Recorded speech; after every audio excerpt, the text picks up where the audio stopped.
And a lot of the things I saw in the 45, 50 years ago that are happening now are very relevant to people I give readings to, because this particular time in human history is affecting all of us. In some way or another, there's huge transformation going on. And I encourage people to not be panicked, not be fear. There's a lot of stuff we can't change, but what we can change is the way we look at everything. Are we going to be afraid, intimidated, complaining, or looking for the truth, looking for what life's trying to show us? Because that's what's going on in this world nowadays. This world transformation, people screaming, hollering, panic, global warming, crises, economy, extremes everywhere. And there's a reason we're going through that, because we have to see the problems and what needs to be fixed before we can fix it.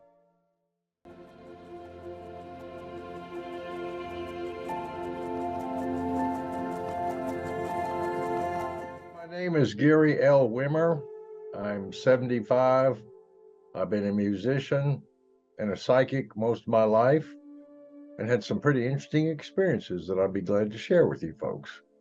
I only had one, only need one, don't need another one.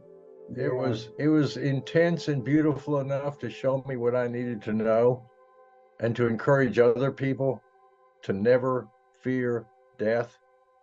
This is our challenge here, now, on Earth, as you and me.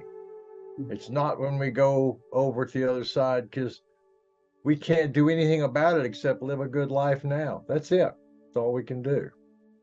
So, yeah, I was amazed that anybody could go see Infinite Mind and come back and talk about it. I never would have even thought about that. But in 1977, I had a buildup of psychic ability. I started learning about psychic ability way back in the 60s.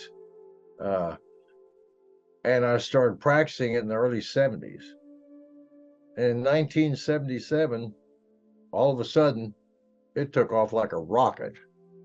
And I was picking up everything about everybody all the time. I never got so scared in my life, because I couldn't turn it off. I didn't know what was happening. I didn't know why. But I also felt like I was being watched or monitored or protected in some way. Something knew what was happening. I didn't. And this went on for a week. A lot of strange experiences, a lot of strange things I did, scared people.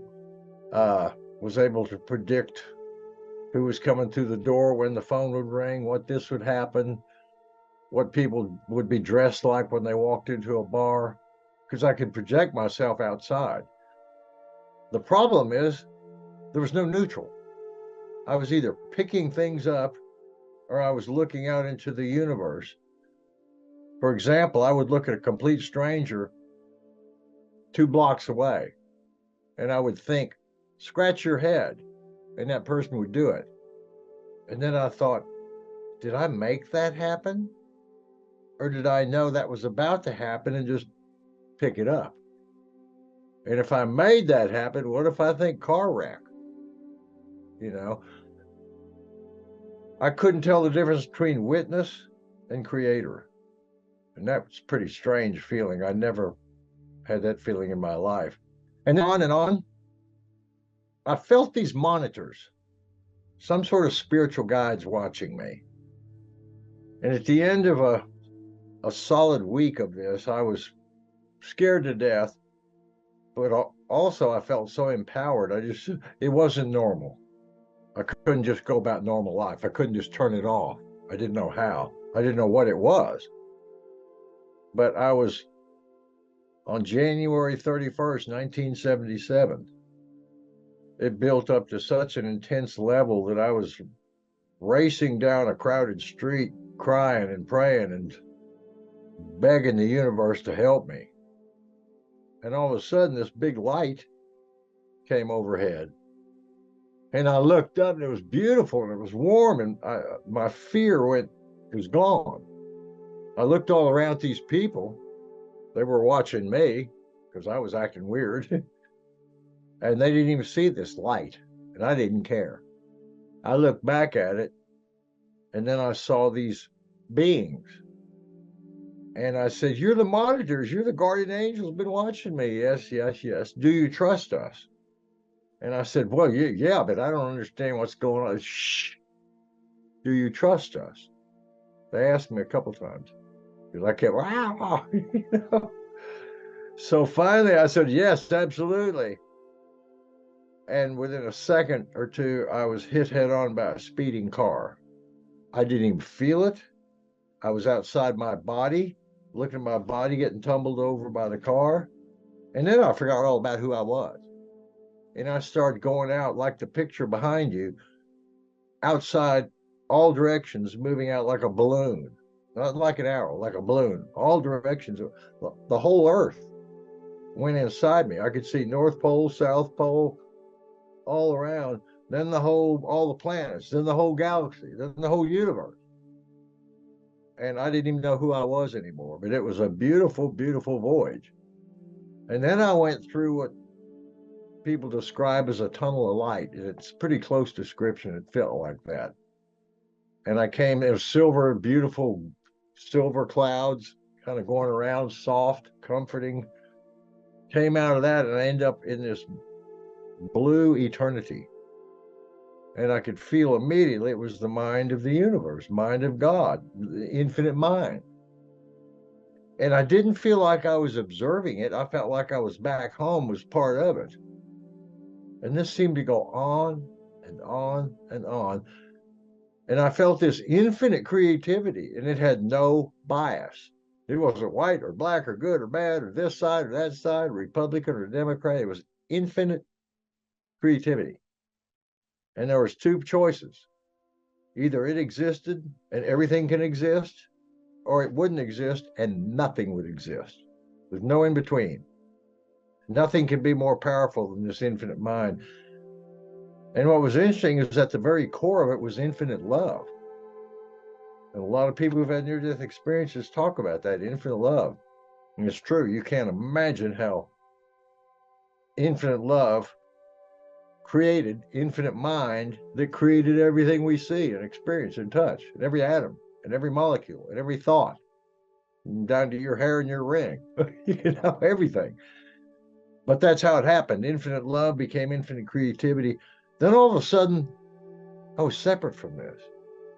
And I was being pulled back, and I went back through this tunnel of light, and I started collapsing inward. I had no idea who I was or where I was going. Where I was beautiful. And I was a little bit apprehensive. Uh-oh, where am I going? Who am I? What's happening? The closer I got to Earth, the closer I felt like I have some connection with this planet. I didn't know who I was or what, but I saw 3 series of pictures.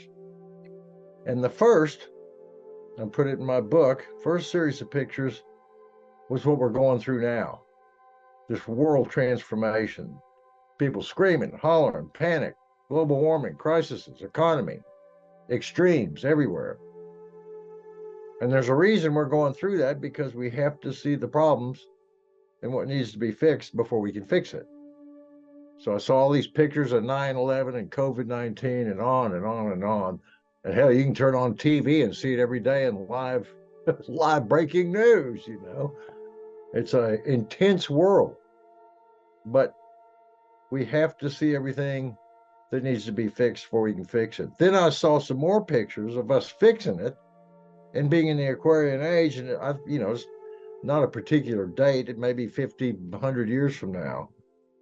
But there's peace. And we're making use of the sea and land. And we've learned new technology, space. And then I saw a third group of pictures of this guy playing music who was a psychic. I didn't know it was me. And I jumped back into my body. And I felt, wow. And I looked up, and there's this red-headed guy just screaming. Man, I tried to stop. I couldn't stop. He was the driver of the car. He was freaked out. Well, I just been to heaven and back. I wasn't even hurt. Didn't feel any pain. Felt a little weird, but so I jumped to my feet, and he's screaming and trying to calm me down. And I'm calm. You're the one who's frantic. You know, I started talking, asking if any of these people saw this light above me, and they thought I was weird because all they saw was me getting hit by a car, thrown out in the street. Driver runs out to help me, and I jump up and start talking about where I'm in. I was going to walk home, but then they said, no, stay, cops, ambulance, police. And I thought, okay, when they come, I'll just explain it to them and go home. No. When they came, first they're looking for a body splattered down on the ground. There wasn't one. I was around there talking to people like nothing happened. So they finally came over, examined me, and I wanted to just walk home. They wouldn't let me go home. Had to take me to the hospital. They couldn't keep me at the hospital. They x-rayed me, checked me out, nothing wrong, wasn't even hurt. And then this guy comes walking in, and I knew who his name was. I'd seen premonitions of this whole experience in flashcards. I couldn't put them together. I couldn't see whether there were where this was heading or why or what I should do. I just saw these. So it was sort of like unfolding and okay, even though it was crazy. So this guy comes walking in, and he's a psychiatrist, and I knew his name and all about him, and he blew him away.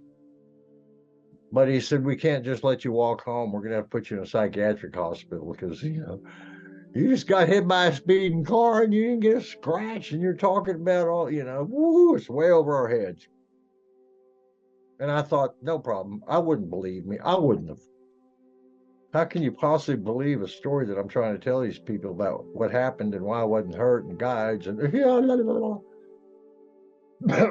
went to a psychiatric hospital. In a day or two, everybody liked me. I'm playing guitar for people, entertaining. And 10 days later, I was court ordered. 10 days later, they take you before a whole group of psychiatrists to see if you need to be committed for 10 more days, mandatory. And I told them, I ain't changing my story. Here's what happened.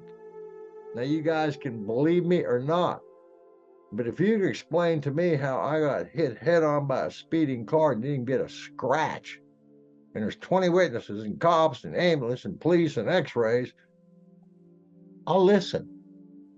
If you can explain it to me, but I had a psychic experience, and you people are psychiatrists, and you study the mind, and you should be into this. You should look into this, not look at it like I'm crazy. There's a connection between psychic ability, spiritual ability, and different mindsets. A lot of brilliant people are a little bit wired slightly different, to their benefit. What I did not understand is why I had this experience. I was so grateful. It was so beautiful. It took me many months to kind of come down to earth because it was so intense. And I kept asking my guides, why did I have this experience? What did I do?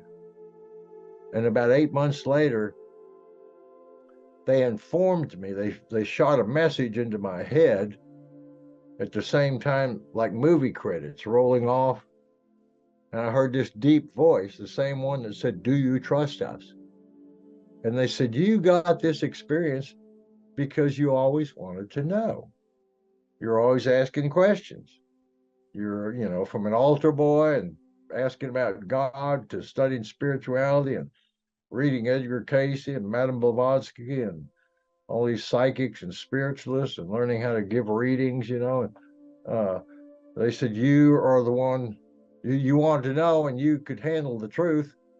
Kind of like Jack Nicholson, you can handle the truth. So they took me and they brought me back. And they said the car accident gave a perfect way for them to pull me out and then bring me back.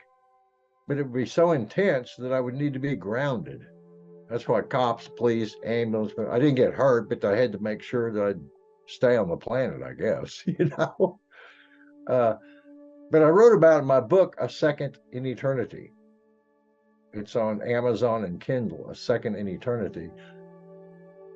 3 years after this experience, I met a very gifted psychic who did a reading by a method called lithomancy, which I wrote a book on. In fact, if people want to get in touch with me, go look at lithomancy.com. LITHOMANCY.com. Or you can Google GaryWimmer.com and you'll find me, GaryWimmer.com. But both books are available on Amazon and Kindle, and I give readings